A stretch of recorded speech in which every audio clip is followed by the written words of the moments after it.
You ever stop and wonder what it really means to be ancient? We think of ancient civilizations like some distant myth, like something that existed in black and white before the world had color. But the deeper you look, the more you realize the people who walked this planet thousands of years ago weren't that different from us. They looked up at the same stars, they asked the same questions, they dreamed the same dreams of power, love, and immortality. The difference is, they understood things we've forgotten. They lived close to the pulse of the planet.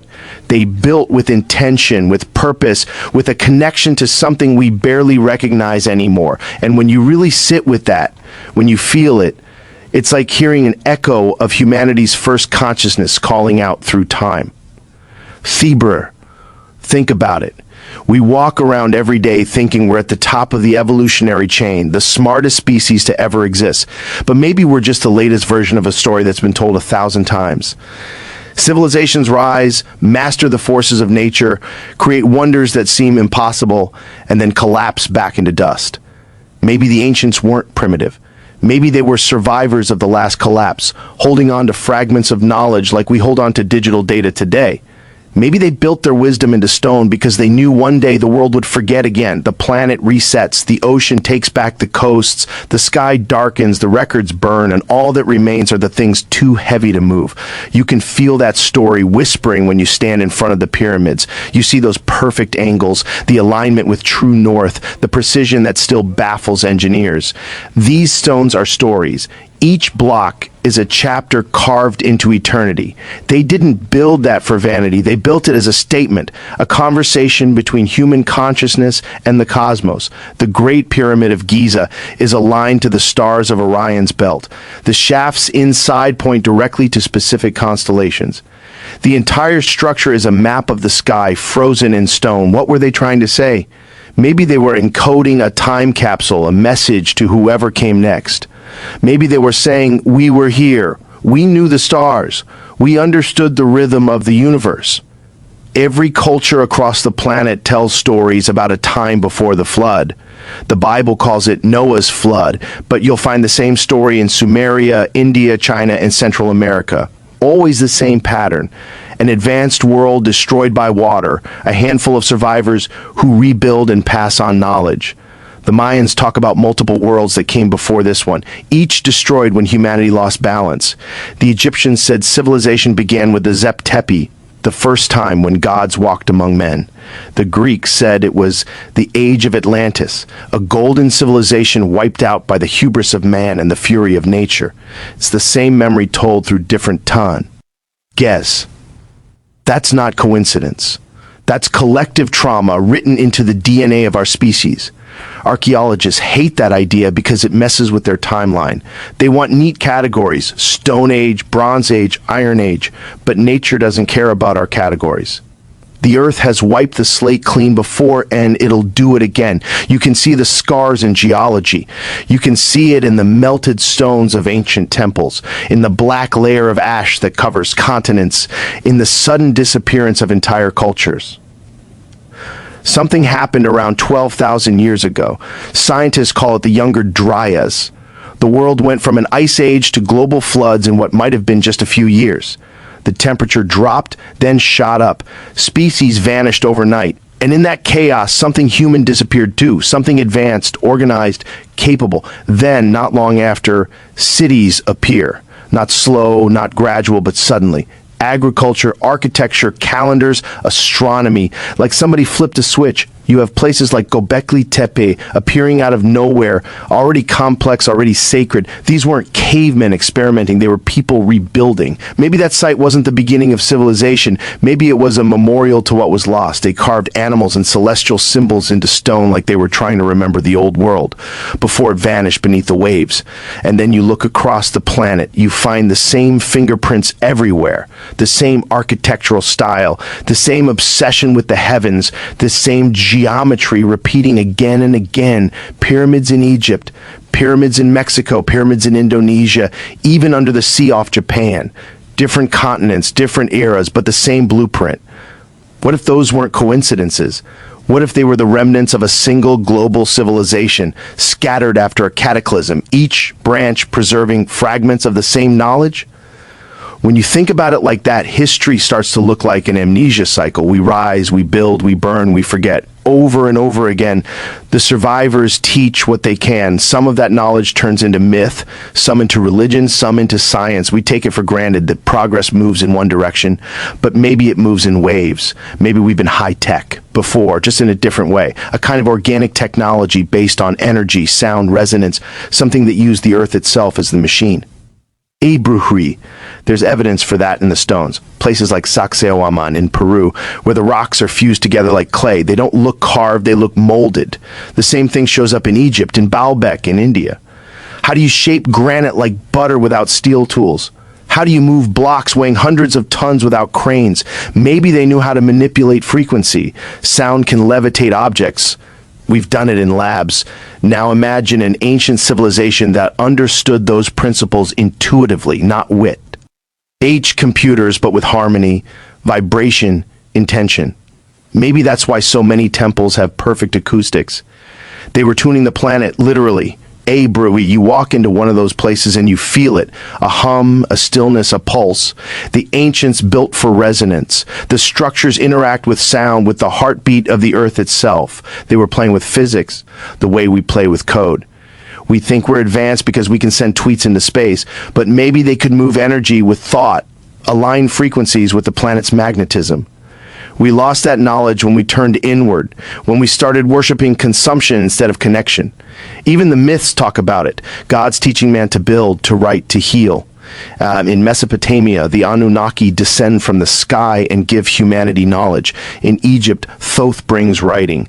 In India, Vishwakarma teaches architecture. It's always a story of enlightenment descending from above. But what if above didn't mean the sky? What if it meant before, as in from a higher age, a previous cycle, the survivors teaching the next wave of humanity how to start again? The more you study this, the more you realize ancient people didn't see separation between science and spirituality. To them, it was the same thing.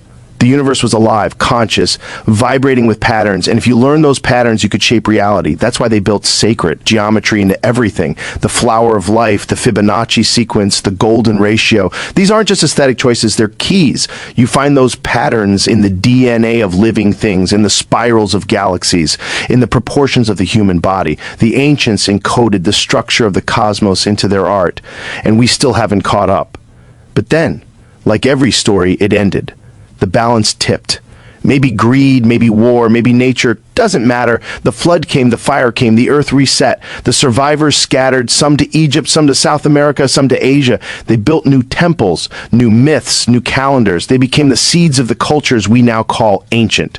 And we, thousands of years later, mistake their memories for beginnings. We think civilization started with them, but maybe they were just the last flicker of something far older. When you look at modern humanity, you see the same cycle playing out again. We've built a world of miracles and madness. We fly across the planet in hours. We communicate instantly across oceans, but we're also destroying the very systems that keep us alive. We've become disconnected from nature, from the rhythm the ancients lived by. We think technology makes us powerful, but it's made us fragile. One solar flare, one grid failure, and the lights go out. Then what? The ancients built things that could survive for eternity. We build things that break when the Wi-Fi drops. Maybe that's why their monuments still stand, because they were meant to remind us, to warn us. Those stones say, we've been here before, don't make the same mistake. But we never listen. Every age thinks it's the final one. Every empire thinks it's eternal. And every time, the earth proves otherwise. Civilizations come and go, but consciousness persists. The story keeps retelling itself. I like to think about Atlantis that way, not as a city under the sea, but as an archetype, a memory of every advanced world that's ever fallen. Atlantis is the symbol of human potential and human failure, all in one. Maybe it wasn't just one place. Maybe there were many Atlantises, thriving centers of knowledge around the world that fell when the planet shifted. You see remnants in the architecture, in myths, in star maps carved into rock. You see it in the way cultures separated by oceans built the same monuments, used the same mathematics, worshipped the same constellations. They were remembering, they were trying to keep the light alive, and here we are, thousands of years later, trying to remember again. Digging through ruins, decoding myths, searching for proof that we're not the first to touch the stars. Maybe that curiosity is the ancient instinct waking up in us again. Maybe it's the cycle turning one more time. Maybe the next leap forward isn't going to come from machines, but from rediscovering what they knew, that consciousness itself is the ultimate technology. Birth.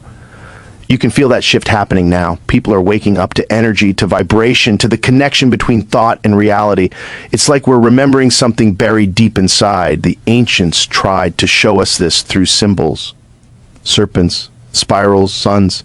The serpent wasn't evil to them, it was knowledge, rebirth, transformation. Every ancient symbol points inward toward awareness. They understood that the outer world mirrors the inner one. That's why their temples weren't just places to pray, they were places to awaken. When I think about that, I realize maybe the ancients weren't trying to impress anyone. Maybe they were trying to preserve humanity's most important truth, that we're not separate from the universe. We are the universe, becoming aware of itself. You can feel that same energy pulsing through time, waiting for us to remember. Every stone, every ruin, every myth, it's all part of the same message. Wake up, remember who you are. And maybe that's the real purpose of looking back at ancient civilizations, not just to solve the mystery of how they built things or when they lived, but to remember what they knew about being human. Because if they did have wisdom, if they really were more connected, more balanced, more aware, then the ruins aren't relics, they're mirrors, they're showing us what we've lost and what we could be again if we choose differently. Maybe that's the test every age faces. Maybe the goal isn't to avoid collapse, but to evolve through it, to carry the fire of knowledge through the dark and light it again on the other side. The ancients did it. That's why we're here. And now it's our turn. The question is, will we leave something behind that lasts as long as theirs did?